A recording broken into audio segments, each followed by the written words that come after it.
हरि बोल। श्लोक नंबर 9। संजय उवाच, सब साथ में पढ़ेंगे। एवं मुक्ता ऋषिकेश गुणाकेश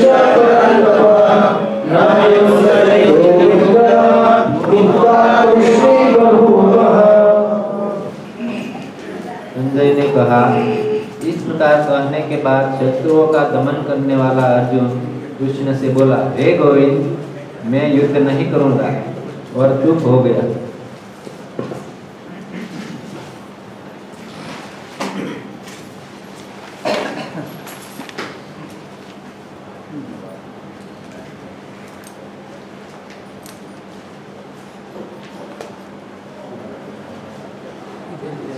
प्रोजेक्ट चालू किया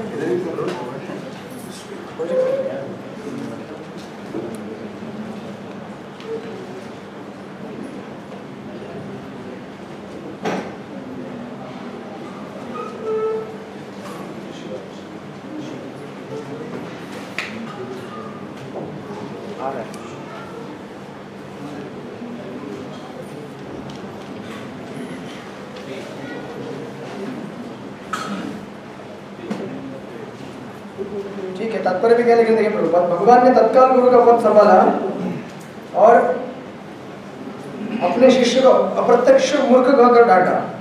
सॉरी, मैं कहाँ पहुंच गया, 11 में पहुंच गया, 9 में। संजय ने कहा, इस प्रकार कहने के बाद ओके,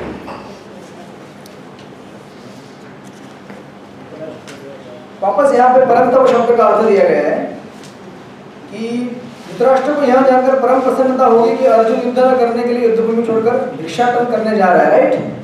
लेकिन ये शब्द इस्तेमाल किया गया है परम तप, किंतु संजय ने उसे पुनः यहाँ कहकर निराश कर दिया कि अर्जुन अपने शत्रु को मारने में सक्षम है, इसलिए परम तप शब्द का इस्तेमाल किया गया है। ओके। और प्रभुपाद लिखते हैं कि यद्यपि कुछ समय के लिए अर्जुन अपने पारिवारिक स्नेह के प्रति मिथ्या शोक से अभिभूत था, किंतु उसने शिष्य रूप में अपने गुरु श्री कृष्ण की ग्रहण कर लिए। इससे क्या हो जाएगा, तुरंत वह शोक से निवृत्त हो जाएगा। जिस तरह से जब हम डिस्कस कर रहे थे कि समस्या आपकी यहाँ है, आप यहाँ पे हैं, जैसे आप आध्यात्मिक चीजों का आश्रय लेंगे वैसे ही आप ऊपर जाएंगे तो आप उन सब चिंताओं शोक से निवृत्त हो जाएंगे। और ये और एक यहाँ पे चीज दिख रहा है कि बोलते हैं ना, एक्शन, नॉलेज बिफोर एक्शन। कोई भी कार्य करने के पहले हमें ज्ञान होना जरूरी है कि ये मैं क्यों कर रहा हूँ। तो अर्जुन क्या करता है, समय निकाल के भगवान को पूछता है। कई बार हमें जीवन में बहुत सारा काम करना चाहते हैं, ये करना है वो करना है, लेकिन सही में वो सही कार्य है कि नहीं है ये पूछने के लिए हम समय नहीं निकालते हैं। हमें लगता है कि समय वेस्ट हो जाएगा हमारा, लेकिन सबसे इम्पोर्टेंट टाइम वो रहता है जीवन का, जब हम 1 मिनट के लिए पॉज करके पूछे मैं सही कर रहा हूँ कि 1 सेकंड रुक जाओ। तो अर्जुन भी यहाँ पे क्या करना चाहता है कि एक्शन करना चाहता है, लेकिन उसके पहले वो चाहता है कि अच्छा नॉलेज मिले कि ये क्यों करना है, मुझे किस लिए करना है।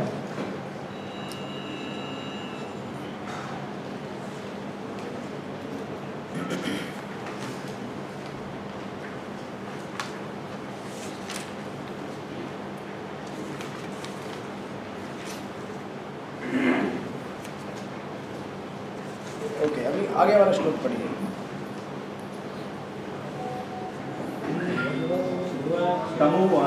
तमुवाच ऋषिकेश रहसन् इव भारत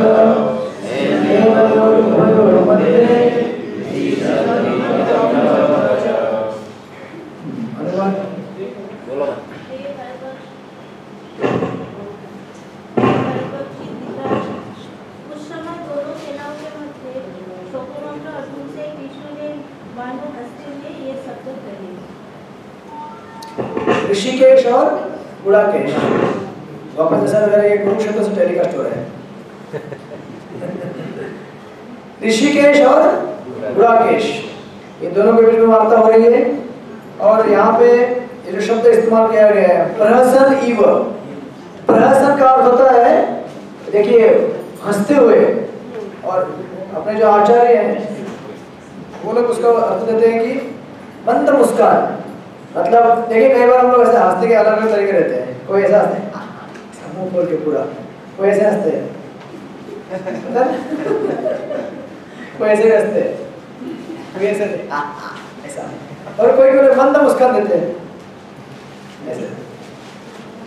तो वो यहाँ पे उसको दर्शाया गया प्रहसन, मतलब थोड़ा सा हंस रहे भगवान। ऐसा थोड़ा सा क्यों हंस रहे हैं और क्यों? प्रभुपाद यहाँ पे लिखते क्यों हंस रहे हैं? देखिए आप पढ़िए यहाँ पे, देखिए आपको दिखेगा यहाँ पे बोर्ड में क्या लिखा है यहाँ पे। दोनों क्या थे और कैसे थे? समान स्तर पे थे। मित्र मतलब कैसे?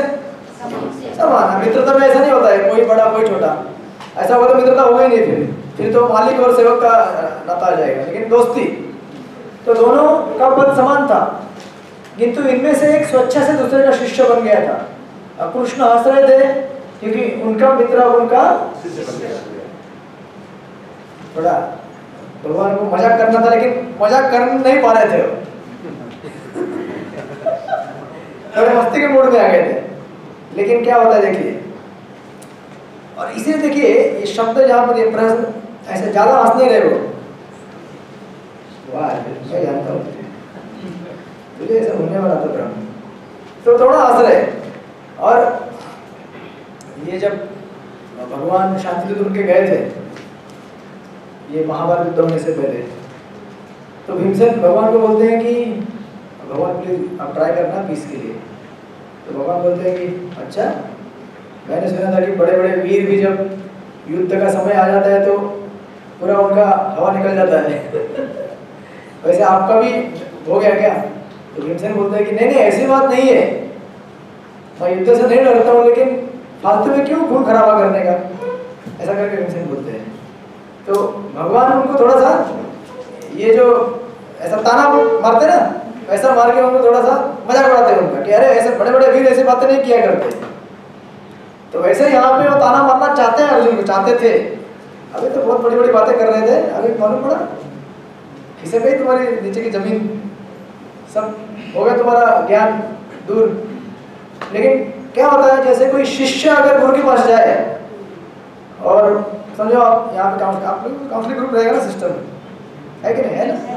हाँ तो कोई काउंसलर के पास काउंसलिंग आएगा, तो प्रभु जी थोड़ा ना ये ऐसा ऐसा, काउंसलर जोर जोर से हंसने लगेगा तो काउंसलिंग में क्या लगेगा, अरे गड़बड़ है क्या कुछ, तो पहले डरा हुआ रहता है वो, और अगर हंसने लगेंगे गुरु जी तो फिर और पानी पानी हो जाएगा। तो वैसे भगवान यहाँ पे हंसना चाहते हैं, थोड़ा सा ताना मारना चाहते हैं, लेकिन कंट्रोल कर रहे हैं, क्योंकि अभी क्या होने वाला है, सीरियस डायलॉग होने वाला है। तो मूड सेट करना चाहते हैं वो, थोड़ा हंसी मजाक में थोड़ा सीरियस लेवल लाना चाहते हैं, इसीलिए वो एक तो हंस रहे हैं इसलिए कि क्योंकि उनका फ्रेंड शिष्य बन गया है, और हंसी क्या है, सप्रेस कर रहे हैं, ऐसा मंद मुस्कान है इसकी वजह से। और ये गीता का यहाँ पे क्या है, एक बड़ा टर्निंग पॉइंट है, क्योंकि यहाँ से अभी अर्जुन एकदम केवल प्रश्न, मतलब एकदम, मतलब पहले कैसे था, पहले अध्याय में एकदम बढ़ चढ़ के अर्जुन बोल रहा था, सब उपदेश कर रहा था, लेकिन अभी यहाँ से एंड तक वो एकदम शिष्य की तरह भगवान से प्रश्न पूछते जाएगा, उत्तर देते जाएगा और ज्ञान प्राप्त करेगा एक्शन करने से पहले। ये इसका यहाँ पे एक बड़ा चेंज होने वाला है।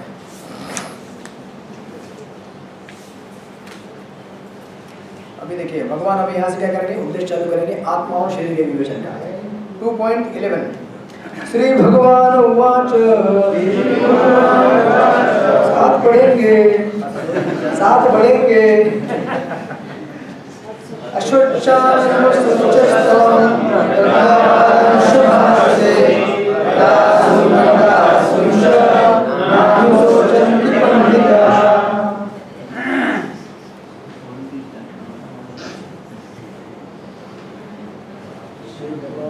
पढ़िए कहाँ से हो रहा है रिले?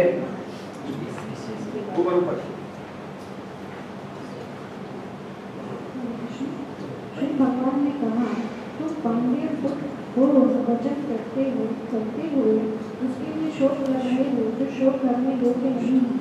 जो विद्वान होते हैं वे न तो जीवित के लिए न ही मृत्यु के लिए शोक करते हैं। गतासुन और अगतासुन ये दो चीजें हैं इस श्लोक में। क्या है गतासुन का अर्थ? पढ़िए, गता असुन अगता असुन। असुन असुन हाँ, जो चला गया और जो नहीं चला गया, मतलब जो है। और प्रज्ञावादान मतलब पांडित्यपूर्ण भाषण। प्रज्ञावादान, चले गए और नहीं चले गए। और क्या चले गए और क्या नहीं चले गए? तभी अनुवाद पढ़िए उसका। तुम उनके लिए शोक कर रहे हो जो शोक करने योग्य नहीं है। जो विद्वान होते हैं वे न तो जीवित के लिए न ही मृत के लिए शोक करते हैं। क्योंकि विद्वान व्यक्ति जानता है कि जीवित जीवित क्यों है, क्योंकि आत्मा है। मृत मृत क्यों हो गया, क्योंकि यहाँ से आत्मा दूसरी जगह चला गया। गतासुन अगतासुन, बराबर। और अर्जुन कैसी बात है, एक्चुअली ये पंडित है, उसको बोलते हैं प्रज्ञावादांश। लेकिन अर्जुन कौन सी बातें कर रहा था पहले? कर रहा था पंडित की बातें, लेकिन उसके लिए शोक कर रहा है जिसके लिए शोक नहीं करना चाहिए। ऐसा करके भगवान टॉन्ट मार रहे हैं उसको। तो भगवान बोल रहे हैं कि मोर than your emotions, more than your words, दो चीजें रहती है। कभी हम बोलते हैं लेकिन उस बोली में ज्यादा हमारे भाव दिखते हैं। इसका हिंदी में अनुभव थोड़ा more than your words emotions are speaking. जैसे फॉर एग्जांपल अभी समझिए, क्या एग्जांपल दूं आपको? हाँ, कोई व्यक्ति बोलेगा, अगर आप किसी को पूछेंगे तो बोलिए आप खुश है ना प्रसाद से? खुश है तो कैसा लग रहा है? और दूसरे बोलेंगे हम खुश हैं, कैसा लग रहा है? तो इससे क्या क्या समझ में आता है? या तो उनको खिचड़ी पसंद नहीं आया पहले वाले को, हम खुश हैं। दूसरा बहुत खुश है प्रभु जी, ठीक है, बहुत शब्द निकाल दीजिए। मतलब बोलने का जो एक्सप्रेशन है, वो बोलते समय वो कैसे बोलता है उससे मालूम पड़ता है कि सही में ये खुश है या नहीं। मतलब जो बोलना चाहता है वो है कि नहीं उसमें, होता है ऐसा कई बार। अभी अर्जुन का भी ऐसे ही हो रहा है यहाँ पे। मतलब पहले क्या हो रहा था, एक्चुअली जो प्रज्ञावादांश जो बोला, फिलोसफी जो बोल रहा था तत्व ज्ञान, वो एक्चुअली फिलोसफी नहीं था, उसका हार्ट का इमोशन बता रहा था। नहीं मुझे आसक्ति है वो इन लोगों से, ये नहीं था। वो सब तो था ही कि पाप लगेगा, ये होगा वो होगा, लेकिन मोर देन दैट सबसे इम्पोर्टेंट चीज क्या था? उसका आसक्ति था ना कि ये मेरे घर वाले हैं, मेरे ये वो है। तो इसीलिए उस भगवान यहाँ पे बोल रहे हैं कि तुम्हारे शब्द से ज्यादा तुम्हारे इमोशन बाहर आ रहे हैं। शब्द तुम्हारे और कुछ बोल रहे हैं और इमोशन और कुछ बता रहे हैं मेरे को। क्योंकि देखिए जीवन में कई बार किसी भी चीज को हम किसी भी चीज से उतना प्रभावित होते हैं जितना उस चीज को हम अपने जीवन में गले लगाए रहते हैं। मतलब victory makes difference to our life to the extent it makes difference to our life. मतलब क्या समझे? जैसे तो इंडिया क्रिकेट मैच में हार गया तो आपको क्या फर्क पड़ेगा? पड़ेगा कुछ फर्क। लेकिन ये अभी रॉयल कॉलेज के बच्चे हैं, हमारे बच्चे नहीं, डिवोटी बच्चे नहीं, बाहर के बच्चे हैं स्कूल के। अगर इंडिया हार गया फाइनल मैच में तो क्या होता है? 2 दिन तक अनशन, उपवास। उपवास मतलब तामसिक उपवास, कुछ अलग खाएंगे पिएंगे। मतलब मेन फूड से उपवास, साइड फूड। तो वो इफेक्ट हो गए, हम इफेक्ट नहीं हुए। क्यों? क्योंकि जितना हम सोचते हैं कि ये मुझे इफेक्ट करेगा उतना हम इफेक्ट हो सकते हैं, तो जितना हम नहीं सोचते ये चीज़ें मेरे लिए कुछ मैटर नहीं करता है तो नहीं मैटर करता है। समझे ना आप? हारूं या जीतूं मुझे कोई फर्क नहीं पड़ेगा वो। लेकिन हम जितना जिस चीज़ को पकड़ के बैठे हुए हैं और सोच रहे हैं कि ये चीज़ मुझे प्रभावित कर रही है, ये चीज़ मुझे प्रभावित कर रही है, उतना हम प्रभावित हो सकते हैं। तो वैसे ही अर्जुन पहले क्या था, उन चीज़ों को पकड़ के बैठा हुआ था। ये मेरे स्वजन है, ये मेरी धरती है, मेरा ये है, तो उतना अफेक्ट हो रहा था। लेकिन जैसे ही उसको ज्ञान प्रकाश होते जा रहा है कि ये सब चीज़ें क्या है, टेम्पररी है, ये सब जो उलझने हैं इसके लिए मैं अपने दिमाग से सोल्यूशन नहीं निकाल सकता, इसके लिए मुझे गुरु के पास जाना चाहिए, तब उसको प्रकाश आता जा रहा है।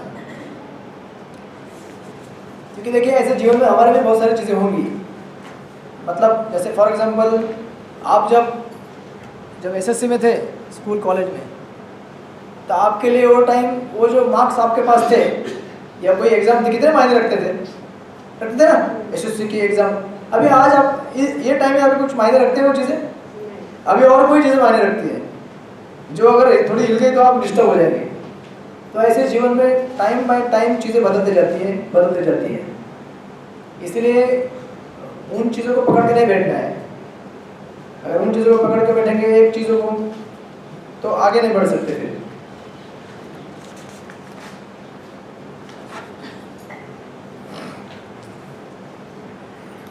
इसलिए तात्पर्य में देखिए क्या बोलते हैं यहाँ पे, विद्वान भगवान ने तत्काल गुरु का पद संभाला और अपने शिष्य को अप्रत्यक्ष मूर्ख का कर, यही है ना 11वां। उन्होंने कहा तुम विद्वान की तरह बातें करते हो, किंतु तुम यह नहीं जानते कि जो विद्वान होता है, अर्थात जो है जानता है कि शरीर तथा आत्मा क्या है, वह किसी भी अवस्था में शरीर के लिए चाहे वह जीवित हो या मृत शोक नहीं करता। ये एक्चुअली असली विद्वान व्यक्ति का लक्षण है। फिर आगे प्रभुपाद को दे देंगे आगे का विश्लेषण, तो आप तात्पर्य पढ़ लेना, हम आगे बढ़ते हैं। ठीक है, एक लाइन पढ़ लीजिए वहाँ पे। अगले अध्याय से स्पष्ट हो जाएगा कि ज्ञान का अर्थ पदार्थ तथा आत्मा एवं इन दोनों के नियमों को जानना है। ज्ञान क्या है? आत्मा और पदार्थ, और दोनों का मतलब कौन? भगवान। स्पिरिट। इतना जल्दी क्यों बंद हो रहा है? नहीं, इसका टाइम ठीक है, चलिए कोई बात नहीं। आत्मा और शरीर यानी कि सॉरी पदार्थ और दोनों का नियंत्रक, इसको जानना मतलब क्या है? ज्ञान है। तो कितने लोगों को ज्ञान है? आत्मा के बारे में जानते हैं हम लोग? जानते हैं। अभी और जानना है डिटेल। शरीर के बारे में जानते हैं? सब बहुत जानते हैं। भगवान के बारे में थोड़ा जानते हैं। देखिए नॉलेज का ये डेफिनेशन, इस दुनिया में अगर किसको पूछा जाए कि ज्ञान क्या है, कौन ज्ञानी व्यक्ति है? ज्ञानी व्यक्ति वो नहीं है। इसलिए चाणक्य पंडित भी बोलते हैं ना कि ज्ञानी व्यक्ति कौन है? वो है ना, एक श्लोक है चाणक्य पंडित का, भूल गया मैं, क्या है याद कीजिए। हाँ, चाणक्य जी का एक श्लोक है, आत्मावत् सर्वभूतेषु परद्रव्येषु दृष्टवत्, आत्मावत् सर्वभूतेषु ऐसे ही है, आत्मावत् सर्वभूतेषु परद्रव्येषु दृष्टवत् मातृवत् परद्रव्येषु दृष्टवत्। परस्त्री को मां समान समझना और दूसरे की संपत्ति को क्या समझना? पत्थर और कचरा। क्या समझना? और आत्मवत् सर्वभूतेषु, सभी जीवों में आत्म तत्व को देखना, इसको बोलते हैं ज्ञानी व्यक्ति। है कोई ऐसा ज्ञानी व्यक्ति दुनिया में आज के? इतने बड़े बड़े यूनिवर्सिटी में लोग डिग्री लेते हैं, आईआईटी से लेते हैं, आईआईएम से लेते हैं, आईबीएम से, ये बनते वो बनते हैं, किसी को एक रंच मात्र में ज्ञान नहीं है। कोई भी आत्मवत् परदर्शन नहीं करता है। परद्रव्येषु दृष्टवत् तो भूल ही जाओ, और आत्मवत् सर्वभूतेषु तो मालूम भी नहीं है किसी को। और सब लोग बोलते हैं हम पढ़े लिखे हैं, हम विद्वान हैं। कैसे विद्वान हो गए? आपको कुछ मालूम ही नहीं है।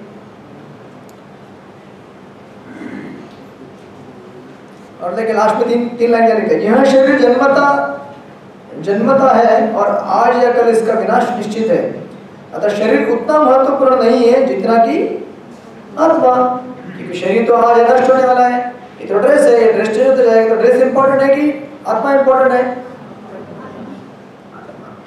ड्रेस तब तक इंपॉर्टेंट है जब तक वो आत्मा के विकास के लिए सहयोग कर रहा है, और आत्मा का विकास करने के लिए ही उसको बनाया गया है। इसलिए हम उसके पालन पोषण करते हैं। इतना सुबह से लेकर शाम तक क्या करते हैं हम लोग? शरीर के पीछे रहते हैं ना। सुबह उठे, पहले नहा लिया, शरीर को फ्रेश करो, फिर जॉब पे जाओ शरीर के लिए, रात को रेस्ट करो शरीर के लिए। मैं कभी कभी सोचता हूँ यार इतना समय जाता है 7-8 घंटा सोना, केवल सोते रहो अज्ञान में। अगर वो हटा तो और 7 घंटा मिलेगा अपने और जपा कर सकते हैं। हरे कृष्णा कृष्णा कृष्णा हरे हरे, हरे राम राम राम हरे। कितना अच्छा होगा ना जी बोलिए। फिर 7 घंटा मिलेगा तो 3 घंटा जपा और 4 घंटा पढ़ाई। क्या बात है, फिर जॉब भी चलेगा, सब कुछ चलेगा, क्या टाइम मिलेगा अपने को। लेकिन अभी अपने को देना पड़ता है शरीर के लिए, क्योंकि उसका वो जरूरत है। न त्वेवाहं जातुनाशं न त्वं देवे जनाधिपा न चैव भविष्यामि सदैव यमदकरम्।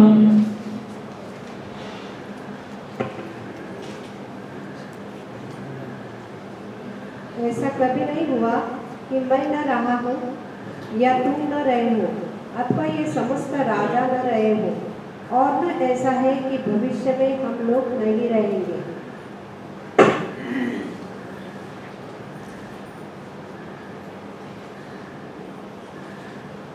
ऐसा कभी नहीं हुआ और नहीं होगा, ना तुम ना हम। सब रहेंगे, आप भी रहेंगे, मैं भी रहूंगा, और ये राजा लोग भी रहेंगे। ये इतना फिलोसॉफिकल श्लोक है रवि प्रभु, इसका जरा एक फोटो मार के ग्रुप में पोस्ट कर दो तुरंत, क्योंकि ये देखना पड़ेगा उनको, वो तात्पर्य का ब्रेकअप पॉइंट्स, नहीं तो समझेगा नहीं मैं क्या बोलने जा रहा हूँ। ये जो श्लोक है, सबसे पहले जब भगवान ने फिलोसफी चालू किया तो सबसे पहले क्या बताया? आत्म तत्व बताया, और सेकेंड लेवल आत्म तत्व बताने के बाद तुरंत मायावाद थियरी को रिफ्यूट कर रहे हैं, मायावाद का खंडन कर रहे हैं। कैसे? मायावादी लोग क्या बोलते हैं? सब एक है, ये लैपटॉप भी है और ये टेबल और मैं, तीनों एक ही है। इसका मतलब लैपटॉप की जरूरत नहीं है इसलिए चला गया।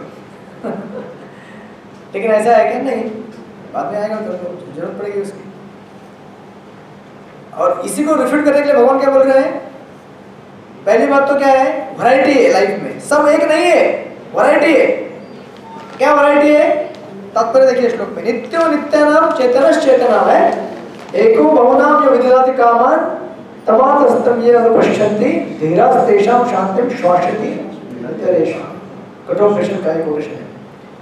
बोलते हैं कि ऐसे बहुत सारे चेतन है, मतलब जीव है, नित्यो नित्यनाम चेतनश्च चेतनाम, लेकिन उनमें एक चेतन है जो सबसे श्रेष्ठ है, ऊपर है, जो सबका पालन पोषण करता है।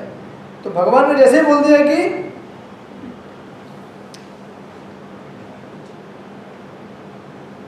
मैं ना रहूं या तुम ना रहो, जैसे उन्होंने बोला मैं और तुम, तो उसमें क्या हो गया? कितना तैयार हो गया? दो मतलब वैरायटी हो गया ना। मध्वाचार्य का कभी देखा है आपने? मध्वाचार्य का विग्रह कैसे रहता है? मध्वाचार्य का विग्रह ऐसा क्यों रहता है? ये दिखाने के लिए कि हमारा सिद्धांत क्या है? द्वैत, अद्वैत नहीं है। दो, द्वैत मतलब दो। सब लोग हैं लाइन में। खिचड़ी खाने के बाद सब एक ही लग रहा है।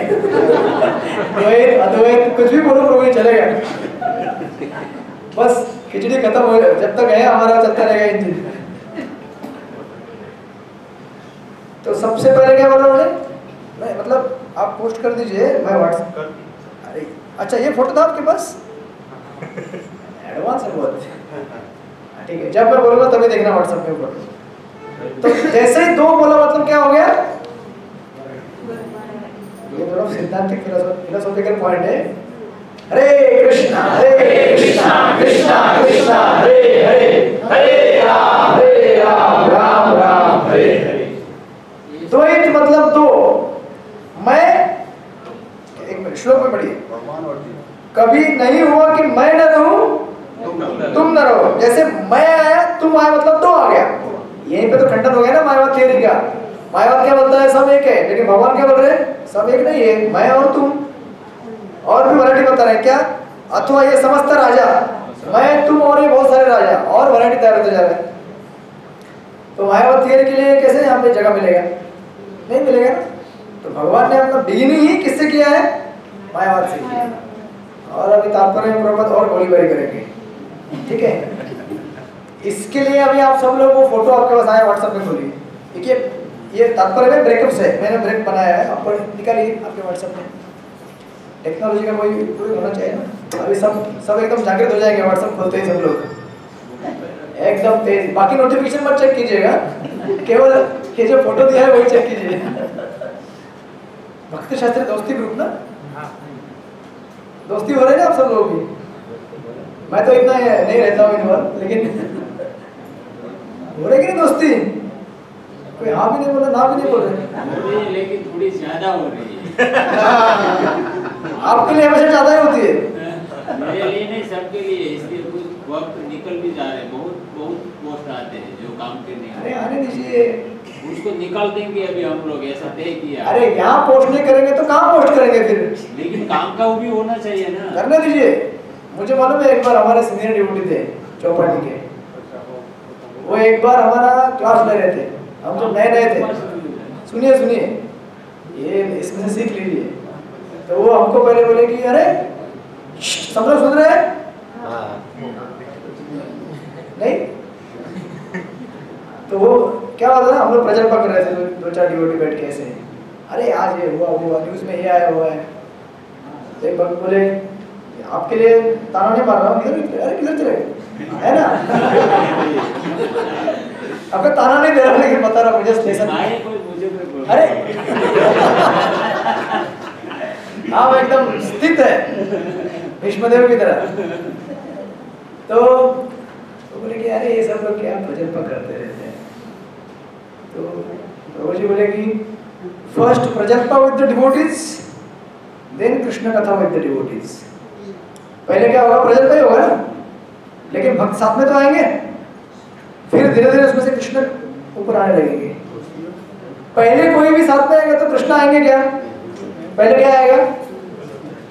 दैट्स ओके, कम से कम भक्त साथ में तो आ रहे। बाद में उसमें कृष्ण अपने आप बाहर आने वाले हैं, क्योंकि अगर आप इधर प्रजल्पा नहीं करेंगे तो बाहर प्रजल्पा करना पड़ेगा, क्योंकि प्रजल्पा करने का हमारा आदत हो गया है। तो भक्तों के साथ नहीं करेंगे तो किसके साथ करेंगे? फिर कर्म के साथ करेंगे, वो डेंजरस जगह है। उसके साथ प्रजल्पा करेंगे तो आपको खींच के लेके जाएगा बाहर। कम से कम भक्त के साथ करेंगे तो कम से कम नोटिफिकेशन आएगा, एग्जाम सॉल्व किया आपने, पढ़ाई किया, आज का जपा हुआ, आज यात्रा है, आज ये है, आज कीर्तन है, आप इधर आइए उधर आइए, सब मिलता रहेगा। तो थोड़ा सा कष्ट नोटिफिकेशन डिलीट करने का कीजिए ना, कोई पोस्ट अगर ज्यादा होगा डिलीट कर दीजिए, लेकिन दोस्ती बनाए, ठीक है ना। और प्रभु जी हमारे सुपरवाइजर तो है वैसे चेक करने के लिए, अगर कोई ज्यादा दोस्ती किया तो फिर कमांड करते हैं। कोई बात नहीं। आगे सबके पास फोटो, ओके। देखिए इसमें मैंने 3 पॉइंट नोट किए हैं, दिख रहे हैं आपको? नंबर 1 2 3। आप स्कूल के बच्चे को ऐसे ही करते हैं यार। फोटो में 3 पॉइंट दिख रहे हैं आपको? हाँ, तो एक एक करके देखते हैं, ठीक है। ये 21 नंबर का प्रश्न भी है, इसलिए 21 नंबर में लिखा है उधर। यह मायावादी सिद्धांत कि मुक्ति के बाद आत्मा, एक सिंपल काम कीजिए, आपके मोबाइल में से आपके पुस्तक में वो पॉइंट मार दीजिए और पुस्तक में देखिए 3 पॉइंट पे आप निशानी बना दीजिए, देखिए उसको। यह मायावादी सिद्धांत की मुक्ति यहाँ से, हाँ वहां से, लेकिन पहला पॉइंट यहाँ तक खत्म होता है, यहाँ पर कृष्ण करके लिखा है, ठीक है। जहां मिलेगा वहां देखिए, चलिए ठीक है, समझ जाएगा तो अपना। क्या लिखते हैं वहां पे कि यह मायावादी सिद्धांत की मुक्ति के बाद आत्मा माया के आवरण से पृथक होकर निराकार ब्रह्म में लीन हो जाएगा और अपना अस्तित्व खो देगा। ये उनका फिलॉसफी है, राइट? सबको समझ में आ रहा है? ये मायावादी सिद्धांत है कि आत्मा मुक्ति के बाद ब्रह्म में लीन हो जाएगा, उसका अस्तित्व नष्ट हो जाएगा, वो हवा बन जाएगा, पानी बन जाएगा, उसको हाथ नहीं रहेंगे, पैर नहीं रहेंगे, कुछ नहीं रहेगा। यहाँ पर परमाधिकारी भगवान कृष्ण द्वारा यह पुष्टि नहीं हो पाती इस चीज की, नहीं इस सिद्धांत का समर्थन हो पाता है कि बद्ध अवस्था में ही हम अस्तित्व का चिंतन करते हैं। इसका क्या अर्थ समझ में आया आपको? कि मायावादी लोग क्या बोलते हैं, देखिए अभी उनका फिलॉसफी समझने की कोशिश कीजिए। मायावादी लोग क्या बोलते हैं कि ये जो बद्ध अवस्था है ना, इसमें जो आपको वैरायटी दिख रही है, आप जो बोल रहे हैं ना कि मैं हूँ, तुम हो, सब कुछ है, ये वैरायटी केवल जब तक आप बद्ध हैं तब तक रहेगी। जैसे आप मुक्त हो जाएंगे आप सब छूट जाएगा ऐसा वैरायटी, और आप क्या हो जाएंगे? बराबर, निराकार ब्रह्म में लीन हो जाएंगे। लेकिन भगवान क्या बोल रहे हैं? ऐसा नहीं, ये आज है, मैं हूं, तुम है, और भविष्य में भी रहने वाले हैं। भविष्य मतलब कौन सा? अनादिकाल के लिए जो आपका भविष्य है। आप ये शरीर छोड़ने के बाद वैकुंठ जाएंगे, मुक्ति मिलेगी, तभी भी आप ब्रह्म में लीन नहीं होंगे, जबकि आप क्या हो जाएंगे? भगवान के सनातन पार्षद बनके भगवान की सेवा करेंगे। अभी तक समझ में आया? हाँ। यहाँ पर कृष्ण स्पष्ट करते हैं कि भगवान तथा अन्यों का अस्तित्व भविष्य में भी अक्षुण्ण रहेगा, जिसकी पुष्टि उपनिषद द्वारा भी होती है। कृष्ण का यह कथन प्रामाणिक है क्योंकि कृष्ण माया में नहीं है, करेक्ट। और यदि अस्तित्व तथ्य न होता तो फिर कृष्ण इतना बल क्यों देते, और वह भी भविष्य के लिए। यहाँ तक क्लियर है? आगे देखिए, अभी प्रभुपाद खुद क्वेश्चन क्रिएट करेंगे और खुद आंसर देंगे। मायावादी यह तर्क कर सकते हैं कि कृष्ण द्वारा कथित अस्तित्व आध्यात्मिक न होकर भौतिक है। मतलब क्या? मायावादी क्या कह सकते हैं कि कृष्ण का ये जो कहने का अर्थ है कि मैं हूं, तुम हो, ये सब राजा है, ये आध्यात्मिक न होकर क्या है? मतलब जब तक आप भौतिक अवस्था में बने हुए हैं तब तक ये सत्य है, लेकिन जैसे ही आप मुक्त हो जाएंगे तो ये हट जाएगा, आप आत्मा बन जाएंगे। ऐसा बोल सकते हैं मायावादी। तो अब इसके उत्तर क्या देंगे प्रभुपाद? देखिए, यदि हम इस तर्क को कि अस्तित्व भौतिक होता है स्वीकार कर भी ले, तो फिर कोई कृष्ण के अस्तित्व को किस प्रकार पहचानेगा? ठीक है, आपने ये तो बोल दिया, लेकिन फिर भगवान जो बोल रहे हैं उसका क्या? क्या भगवान झूठ बोल रहे हैं क्या? देखिए उसका उत्तर कैसे प्रभुपाद देते हैं। कृष्ण भूतकाल में भी अपने अस्तित्व की पुष्टि करते हैं और भविष्य में भी अपने अस्तित्व की पुष्टि करते हैं। उन्होंने अपने अस्तित्व की पुष्टि कई प्रकार से की है और निराकार ब्रह्म उनके अधीन घोषित किया जा चुका है। कहाँ पे? यह आएगा आपको आगे जाके 12वें अध्याय में, 13वें अध्याय में। ब्रह्मण्यो ही प्रतिष्ठान करके बोलेंगे भगवान कि ब्रह्म क्या है? मेरे से नीचे है। अभी तक समझ में आ रहा है सबको? कोई कंफ्यूजन? कोई कंफ्यूजन नहीं। एग्जाम में लिखना, एक क्वेश्चन है, कंपल्सरी रहेगा। कृष्ण सदा सर्वदा अपना अस्तित्व बनाए रहे। यदि उन्हें सामान्य चेतना वाले सामान्य व्यक्ति के रूप में माना जाता है तो प्रामाणिक शास्त्र के रूप में उनकी गीता का कोई महत्व नहीं रहेगा। एक सामान्य व्यक्ति मनुष्य के 4 अवगुणों के कारण श्रवण करने, शिक्षा देने में असमर्थ रहता है। गीता ऐसे साहित्य से ऊपर है। कोई भी सांसारिक ग्रंथ गीता की तुलना नहीं कर सकता। कृष्ण को सामान्य व्यक्ति मान लेने पर गीता की सारी महत्ता क्या हो जाती है? खत्म हो जाती है। ये हो गया आपका पहला पॉइंट का रेफिनेशन। पहला पॉइंट क्या था? मायावादी ये बोल सकते हैं कि ये जो आप बोल रहे हैं भगवान, ये क्या है? आध्यात्मिक न होकर भौतिक है। मतलब जब तक आप शरीर में है तब तक मैं हूं, तुम और ये राजा सब वैरायटी है, लेकिन जैसे आप शरीर से मुक्त हो जाएंगे तब क्या हो जाएंगे? बाद में जब हम आध्यात्मिक हो जाएंगे तब एक हो जाएंगे, वो बल्ब के अंदर जाकर बैठ जाएंगे। मायावादी मतलब बल्ब है ना, वो उधर एक बल्ब दिखेगा लाइट, बस उसमें सब जाके बैठ गए। है कि उसमें कुछ मजा? अगर हमारा देखिए, अगर लॉजिकली हम सोचेंगे तो भी हम इस सिद्धांत मान्य नहीं कर सकते मायावाद का, क्योंकि आप लोग एशोप्रेट पहले हो चुका है, उसमें बहुत सारे पॉइंट थे वो हम डिस्कस नहीं कर पाएंगे क्योंकि हमारा क्लास नहीं था। लेकिन बहुत सारे ऐसे सिद्धांत है जो लॉजिकली सोचेंगे तो भी हम मायावाद थ्योरी मान नहीं सकते, क्योंकि जीव का सबसे पहला जरूरत क्या है? आनंदमय भाषा। जीव क्या चाहता है?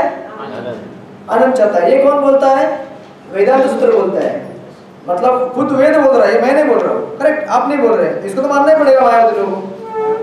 तो अगर वेदांत सूत्र बोलता है कि आनंद पाने का हमारा स्वभाव है, तो अगर हम समझो वहां जाकर लाइट में बैठ जाए तो आनंद कैसे मिलेगा? मुझे बताइए, आनंद कब मिलता है? संपर्क में रहे। हाँ, रस प्राप्ति होती है। हाँ? रस प्राप्ति होती है एक दूसरे हाँ, जब हम एक दूसरे की सेवा करेंगे, और सेवा करने के लिए कौन चाहिए?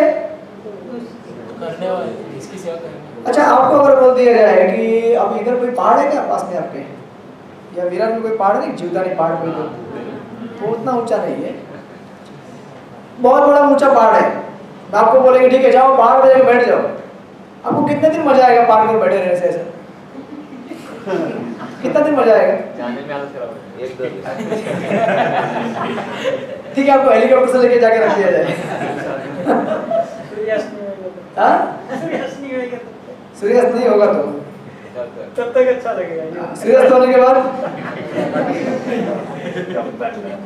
ठीक है चलो, आप बोलेंगे रात में भी बहुत अच्छा लग रहा है, कितनी ठंडी हवा आती है, मुंबई में कितना पोल्यूशन है, ठीक है रात भी हो गई, सुबह आ गई, फिर सूरज आ गया, फिर रात हो गई, फिर भी आपको वहाँ पे क्या मिल रहा है? वैरायटी देखने को मिल रही है, वैरायटी।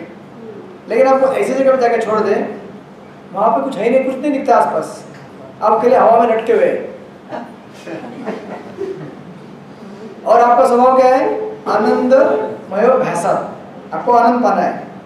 जीव अकेले में आनंद कैसे प्राप्त कर सकता है? ऐसे बैठे रहेंगे तो आप लाइफ को जरा एग्जामिन कीजिए। आपको आनंद कब मिलता है? जब आप कुछ एक्टिविटी करते हैं, जब आप किसी की सेवा करते हैं, किसी से सेवा लेते हैं, करेक्ट, तभी आनंद मिलता है ना। तो सेवा देने के लिए, सेवा लेने के लिए, कुछ एक्टिविटी करने के लिए कुछ तो होना चाहिए हमारे आसपास। या आदमी भी नहीं तो फिर कोई झाड़ पौधा बिल्डिंग कुछ तो है, चलने के लिए जमीन तो है। मतलब क्या हो गया? वैरायटी आ गई। जो वैरायटी है तभी आप किसी से रिलेट कर सकते हैं। तो अगर लॉजिकली भी अगर समझे इसको तो मायावाद थ्योरी को मान भी नहीं सकते ऐसे भी। लेकिन और सिद्धांतिक पॉइंट तो प्रभुपाद दे रहे हैं यहाँ पे। तो प्रभुपाद ने पहला पॉइंट दिया था कि ये भौतिक नहीं आध्यात्मिक, आप बोल रहे हैं कि ये हो सकता है कि भौतिक स्तर पे सही है लेकिन आध्यात्मिक स्तर पे क्या है? झूठ है। लेकिन फिर भगवान जो गीता बोल रहे हैं वो झूठी है क्या? भगवान तो झूठे नहीं हो सकते ना। अगर भगवान झूठे होते तो अभी गीता को लेने का मतलब ही नहीं फिर पढ़ने का, बंद कर दीजिए गीता को पढ़ना। लेकिन वही देखिए मायावादी लोग क्या करते हैं, वही गीता को लेके मायावाद थ्योरी बताते हैं। लेकिन प्रभुपाद बोल रहे हैं कि अगर आप गीता को लेके आप बोल रहे हैं और भगवान अगर ऐसा बोलते हैं मतलब, और आप भगवान के वक्तव्य को झूठा कह रहे थे, मतलब गीता का मतलब ही नहीं है ना। कितना लॉजिकल पॉइंट देखिए, जब भगवान बोल रहे हैं कि मैं हूँ, आप हैं, सब राजा हैं, और ये लोग मायावादी लोग क्या बोलते हैं? नहीं नहीं ऐसा नहीं है, मतलब कृष्ण झूठ बोल रहे हैं क्या? अगर कृष्ण झूठ बोल रहे हैं तो गीता का मतलब नहीं है, बंद कर दीजिए, गीता वैसे बोलना बंद कर दीजिए। आप समझ गए क्या? कितने लोग समझ गए? मतलब क्या?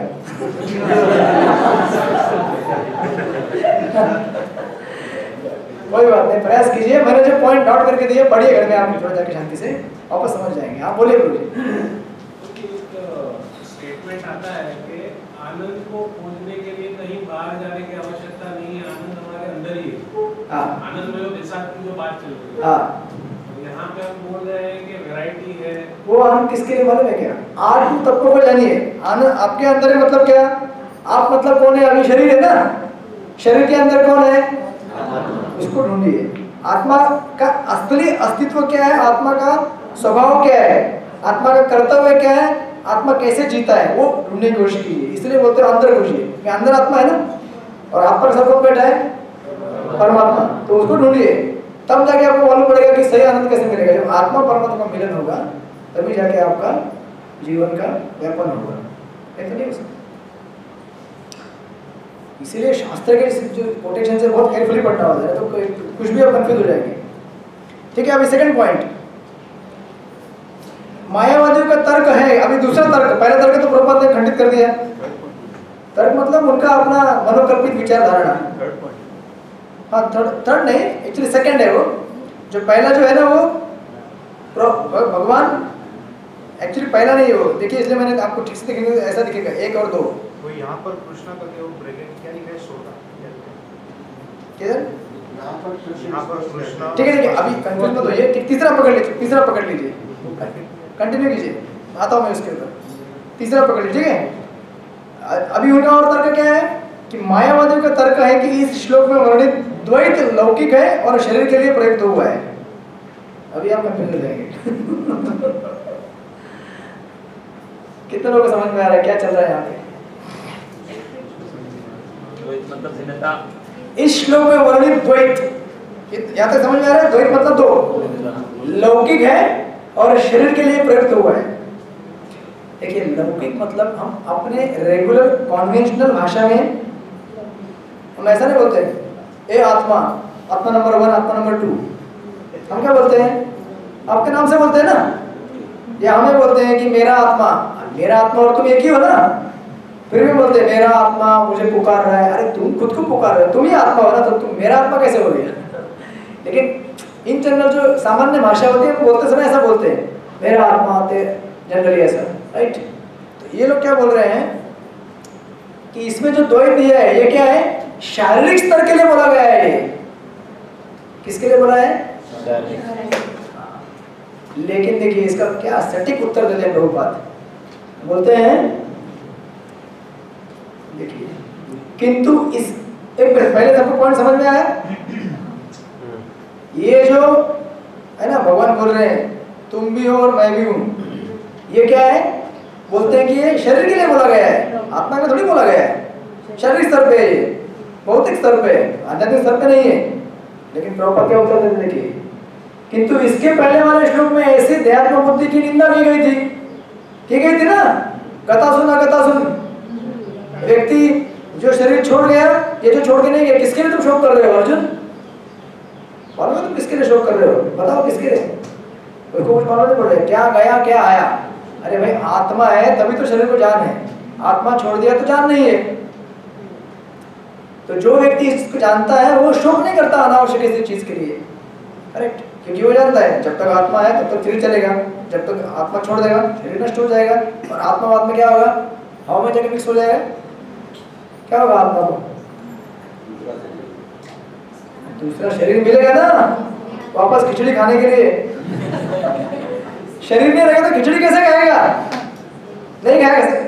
इसीलिए तो जो भूत पिशाच बन जाते हैं ना उनको शरीर नहीं मिलता है भौतिक, इसलिए तड़पते हैं। इसलिए वो क्या करते हैं? हमारे पर हावी हो जाते हैं। जो जब कम करते हैं, शाम के समय में सोते हैं, उस पे भूत आ जाते हैं। मालूम है कि नहीं आपको? नहीं मालूम है? जो तमोगुणी समय में तमोगुणी कार्य करते हैं, तमोगुणी समय में तमोगुणी कार्य। दीति और हिरण्यकश्यप का जब जन्म हुआ तो किस समय उनका ये हुआ था? कश्यप मुनि और अदिति, दीति। तो उनको दिया था वार्निंग कि ये समय ठीक नहीं है, ये समय में अगर आप समागम करेंगे तो जो पुत्र पैदा होगा वो क्या होगा? भयानक होगा। लेकिन मैंने खुद देखा ऐसे कई लोग जब हावी हो जाते हैं ना भूत विदय से। इधर मैं बोरली में रहता था स्टेशन के अपने इधर की गोराई मालूम रहेगा ना गोराई। उधर ऐसे बहुत सारे दुकानें में शाम को कभी बेच से निकल के जाता था सब्जी लाने के लिए। एक बार देखा मैंने ऐसा दुकान के बाहर ऐसा पकड़ के रखे थे दो लोग एक औरत को, चिल्ला रही थी औरत एकदम, मतलब जो भूत पकड़ लेते हैं ना। और उसने क्या किया बीच में ऐसा, फिर एक ऐसा आदमी पकड़ के रखा था उसको, एक लात दिया उसको, ऐसा लात दिया तो आदमी उधर इतना शक्ति कहाँ से आया? कहाँ से आया? भूत का।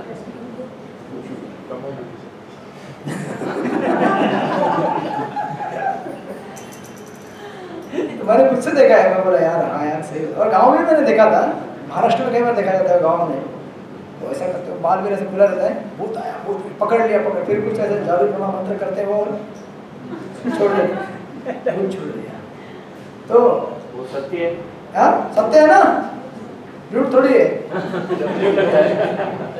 पकड़ा नहीं क्यों है ना, भूत का अस्तित्व क्यों नहीं होता है? भूत वो बनते हैं जिनकी बहुत सारी इच्छा होती है लेकिन शरीर नहीं मिलता उनको। जैसे किसी का अकाल मृत्यु हो जाए, राइट? अब उनका लाइफ, उनको इस पर्टिकुलर शरीर में अगर उनको 50 साल बिताना होता है, लेकिन 25 साल में मर गए वो, पीछे तो 25 साल उसको वैसे गुजरना पड़ता है बिना शरीर के। अब शरीर तो नहीं है, आत्मा है, लेकिन आत्मा भौतिक जगत में किसके माध्यम से भोग लेता है? शरीर के माध्यम से। और भोग लेने की इच्छा क्या है कि मन उससे जुदा नहीं हुआ है आत्मा से। भौतिक जो मन रहता है ना, सूक्ष्म मन, तो आत्मा के साथ जुड़ा रहता है, लेकिन बेचारे को शरीर नहीं मिलता है। अब मन से मुक्ति भी नहीं हुई है भौतिक, समझे ना? मन से अगर मुक्ति हो गई होती तो भगवत धाम चला जाता, लेकिन मन भी जुड़ा हुआ है, शरीर भी नहीं है, तो फिर वो आ जाते घूमते घूमते जहाँ पे लोग मस्ती मजाक कर रहे हैं, टाइम पास कर रहे हैं, बस उसमें प्रवेश कर जाते हैं। पॉइंट क्या बता रहा था?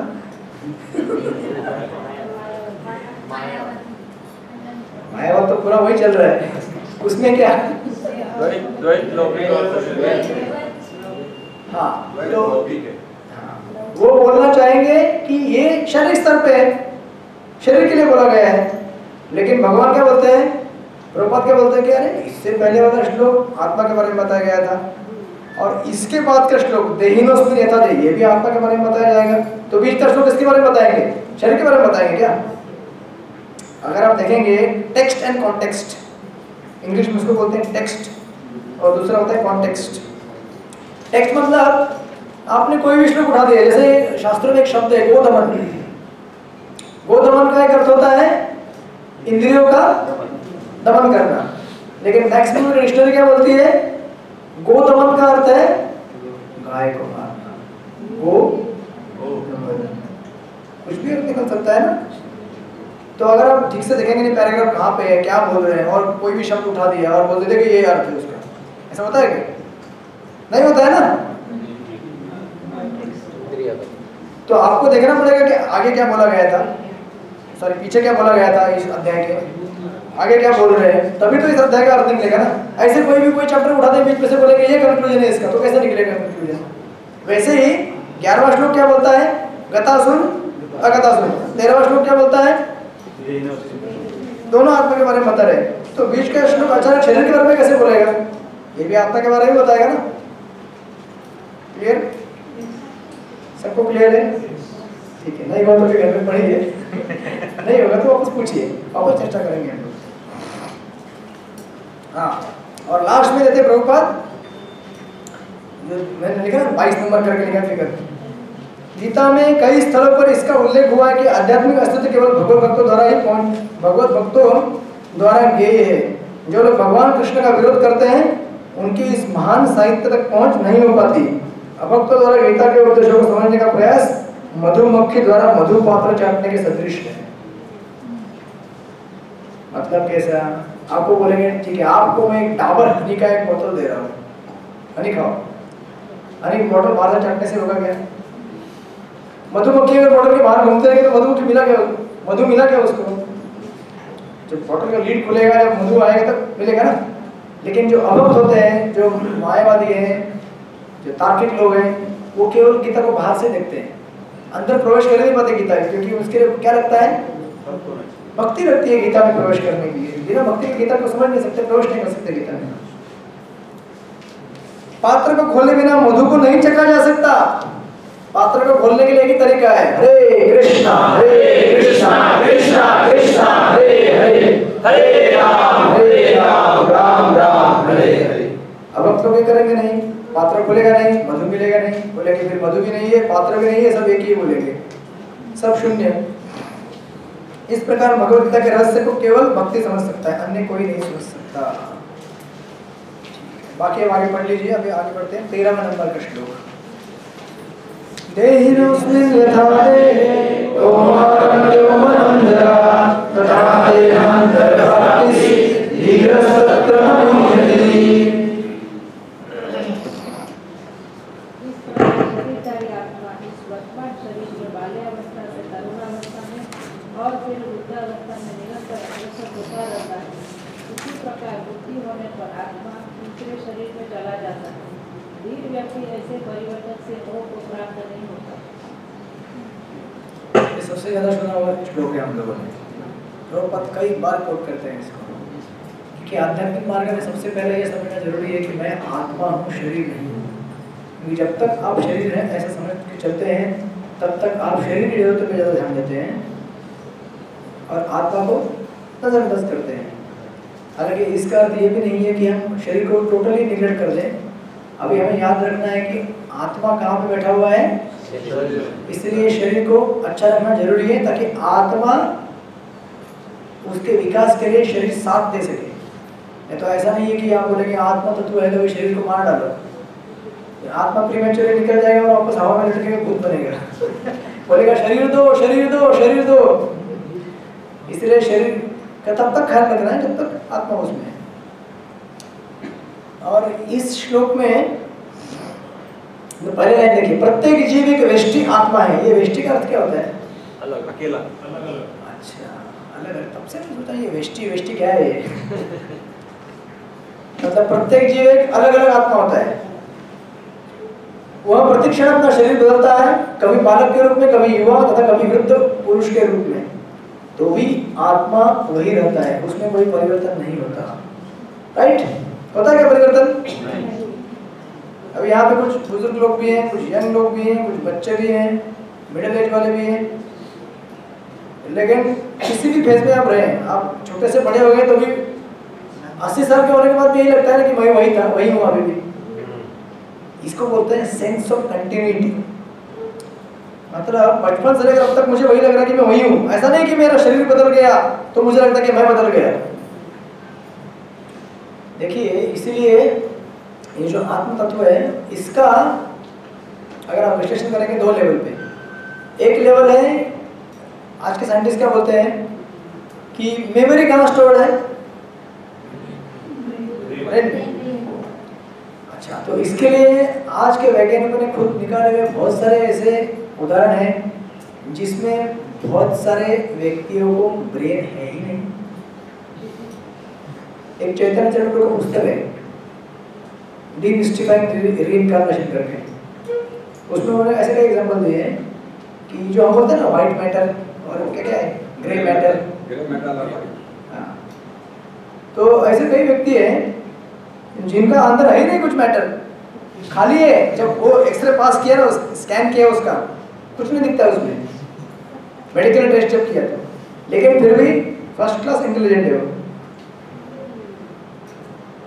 और दूसरी चीज, आप लोग बोलते हैं कि मेमोरी यहाँ पे स्टोर होता है, लेकिन यही साइंटिस्ट लोगों ने 1995 में रिसर्च करके बताया था कि जो अपना ब्रेन सेल है ना, ब्रेन सेल्स, ये कोशिकाएं दिमाग की, हाँ, वो हर 7 साल में क्या होती है? मतलब पूरे शरीर की मेरे ख्याल से, राइट? पूरा शरीर।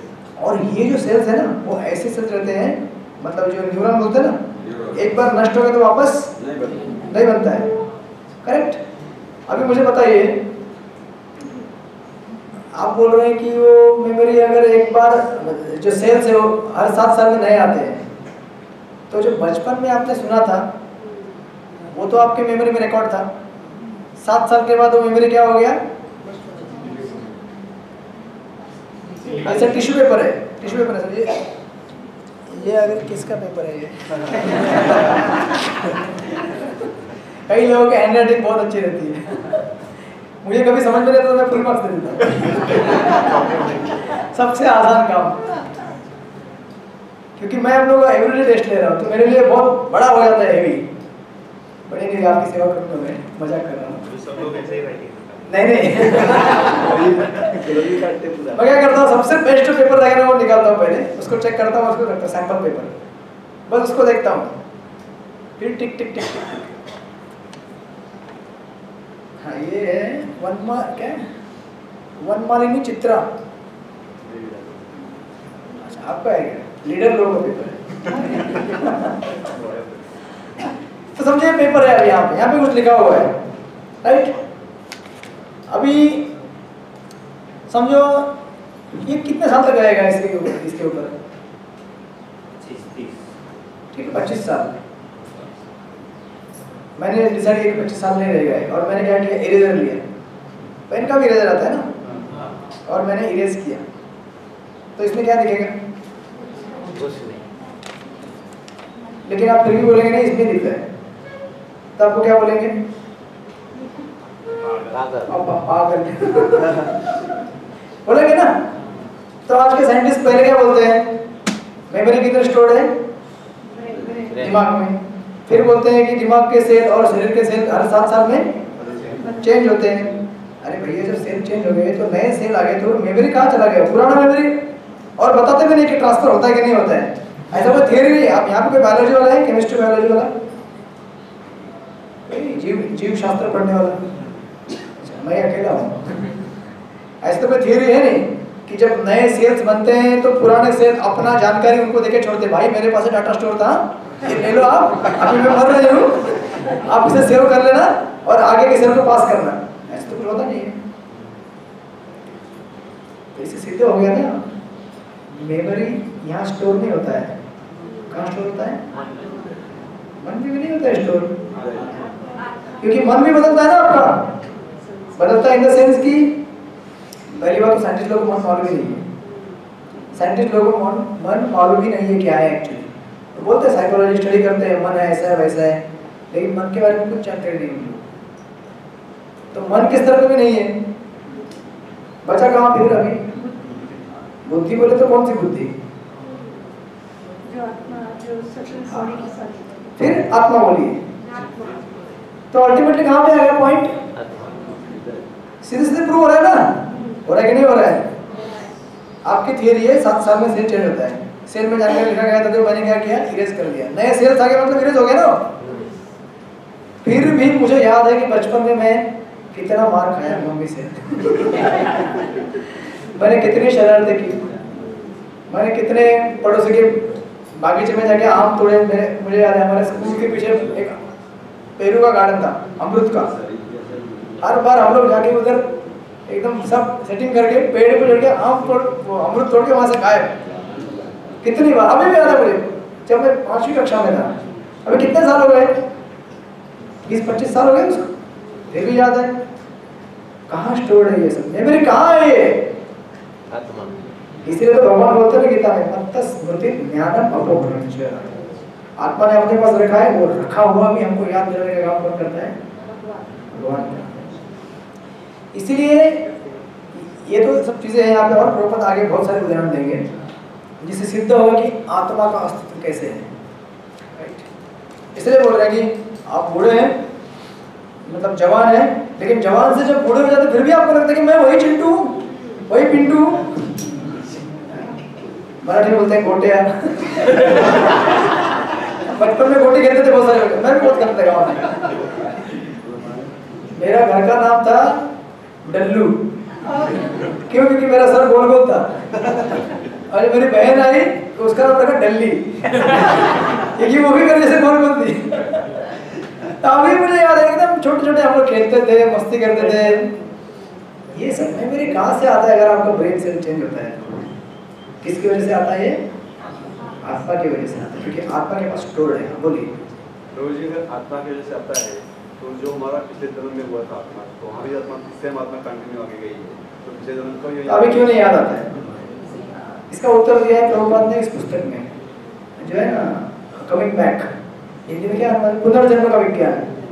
उसमें एक जगह एक सेक्शन में आता है, प्रभुपाद बोलते हैं कि अगर आपको पिछले जन्म की सारी बातें याद आए ना, अभी आप जी नहीं पाएंगे। नहीं, आप जी नहीं पाएंगे। अच्छा एक बात बताइए, इस लाइफ टाइम में अगर आपको कुछ ट्रॉमा हो जाए, इस लाइफ टाइम में अगर आपको किसी ने, अच्छा इधर कोई ऐसा व्यक्ति जिसको किसी ने बहुत गाली दिया है? ऐसा कोई नहीं बताएगा। क्या नहीं दिया किसी ने गाली आपको? कोई बताएगा बताएगा मैं बताता हूँ, मुझे दिया बहुत सारा।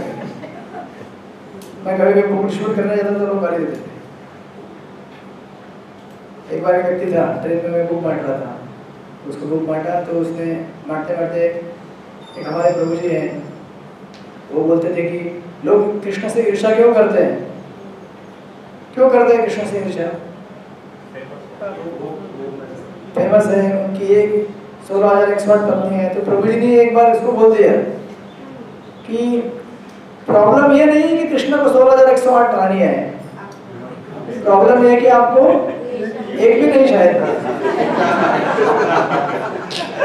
तो वो प्रभु जी का स्टैंडर्ड एक लेक्चर में बोलते थे वो, तो मुझे ट्रेन में वो गलती से बोल दिया उसने